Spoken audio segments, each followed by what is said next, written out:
Deep beneath the shattered streets of central Berlin, a narrow concrete stairwell descends into stale, unmoving air. Oh. Electric lights flicker against damp walls. The smell of fuel oil, mildew, and smoke lingers in rooms sealed for weeks. Steel doors hang open. Maps still cling to the walls. Empty bunks line the corridors. In the silence, water drips steadily from cracked ceilings. Whatever happened here ended suddenly and left in haste. Wow. This place was built to survive annihilation. Instead, it was abandoned in defeat. By the spring of 1945, the Second World War in Europe had reached its final phase. The Third Reich was collapsing on every front. Allied forces had crossed the Rhine in the west. In the east, Soviet armies were advancing rapidly through Poland and into Germany itself. Berlin, the political and symbolic center of Nazi power, was encircled. Constant artillery fire shook the city day and night. Entire districts were reduced to rubble. Civil administration had largely ceased to function. Underground shelters became command posts, hospitals, and refuges for civilians and officials alike. Beneath the garden of the Reich Chancellery complex stood a reinforced underground structure originally intended as an air raid shelter. Expanded and upgraded between 1943 and 1944, it became the Führerbunker. 2 levels deep, built of reinforced concrete up to 4 meters thick in places, it was designed to withstand heavy bombing. The bunker contained approximately 30 rooms, including conference areas, communications rooms, living quarters, and ventilation systems. By January 1945, it had become the final headquarters of Adolf Hitler. The scale of the structure was modest compared to other underground complexes of the war, but its political significance was immense. Located roughly 8 meters below ground, the lower bunker sat beneath the older Führerbunker. Electrical power was supplied by generators. Air was filtered and pumped through ventilation shafts. Telephone and radio links connected it to the remnants of Germany's military command structure. As the situation deteriorated, senior Nazi officials, secretaries, military aides, and security personnel crowded into the confined space. By mid-April 1945, the Battle of Berlin was underway. Soviet artillery began sustained bombardment on April 16th. Within days, Red Army units were fighting street by street, advancing toward the government district. Above ground, the Reich Chancellery was heavily damaged. Below ground, the bunker remained operational, but increasingly isolated. Food supplies were limited, fuel was scarce, communications were unreliable. Military reports arriving in the bunker confirmed that German forces could no longer prevent the fall of the city. Between April 22nd and April 29th, meetings held inside the bunker reflected the complete collapse of strategic reality. Orders were issued to non-existent units. Counterattacks were planned without manpower or equipment. Maps showed divisions that had already been destroyed or encircled. On April 30th, 1945, Hitler committed suicide inside the bunker. His body, along with that of Eva Braun, was partially burned in the garden above, in accordance with prior instructions. In the days that followed, the remaining occupants attempted to flee or surrender. On May 2nd, Berlin formally capitulated to the Red Army. Soviet troops entered the Reich Chancellery complex and discovered the bunker largely intact but abandoned.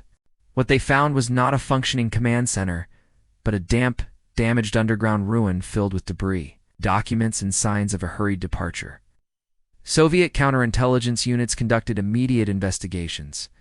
Rooms were searched for documents, personal effects, and evidence of Hitler's fate. Furniture was removed, equipment was examined. The bunker was photographed and mapped. Soviet authorities were determined to confirm Hitler's death conclusively, partly to counter rumors that he had escaped. Autopsy reports, dental records, and eyewitness testimonies were gathered and compared. The bunker itself became a controlled site, closed to the public and carefully monitored. The months after the war, Berlin was divided into occupation zones. The bunker lay within the Soviet sector. While many Nazi-era structures were dismantled or repurposed, the Führerbunker presented a unique problem. It was too politically sensitive to preserve and too structurally complex to remove easily. Initial Soviet efforts focused on sealing entrances and limiting access. Over time, parts of the Reich Chancellery above ground were demolished. Rubble from across the city was used to fill damaged areas. By the late 1940s, the bunker remained partially accessible. though flooded in sections due to groundwater seepage and damage to pumping systems.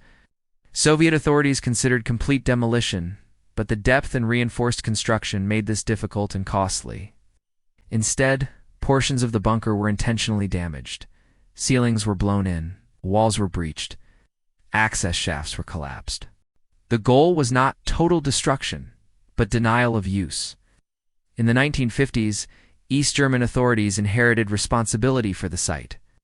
The political leadership of the German Democratic Republic sought to eliminate physical reminders of Nazi leadership. The bunker's existence conflicted with the state's anti-fascist narrative, but its destruction risked drawing unwanted attention. As a result, the site was largely ignored. Above ground, urban reconstruction continued. Apartment blocks and roads were built nearby. The landscape of central Berlin changed dramatically. During the 1970s and 1980s, occasional construction projects reopened sections of the bunker.